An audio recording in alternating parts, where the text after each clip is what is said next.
Hello friends, હું doctor Bharatbhai Sonani YouTube short વિડીયોના માધ્યમથી આજના જોયેલા દર્દીના અનુભવ ઉપરથી હું આજે વાત કરીશ ઇન્સિઝનલ હર્નિયા વિશે.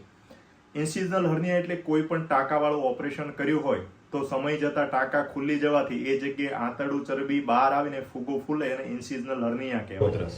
તો આજે જોયેલા દર્દીને મોટું ઇન્સિઝનલ હર્નિયા જોયેલા મેં દર્દીને સગાને પૂછ્યું કે શું દાદાને જૂનું ઓપરેશન કર્યું ત્યારે ડૉક્ટરે પાટો બાંધવાની સલાહ નહોતી આપી? તો દર્દીના સગાએ કીધું કે હા ડૉક્ટર, અમને જૂનું ઓપરેશન કર્યું ત્યારે ડૉક્ટરે પેટનો પાટો એટલે કે એબ્ડોમિનલ બાઇન્ડર આપેલું, પરંતુ મારા પિતાએ એમનો યુઝ જ ના કર્યો. તો મિત્રો, જ્યારે કોઈ પણ પેટનું ઓપરેશન કરવામાં આવે, ટાંકાવાળું ઓપરેશન કરવામાં આવે જેમાં 4-5 સેન્ટીમીટર કરતાં મોટો કાપો હોય, તો ઓપરેશન પછી એબ્ડોમિનલ બાઇન્ડર એટલે કે પેટનો પાટો ચોક્કસ બાંધવો જોઈએ.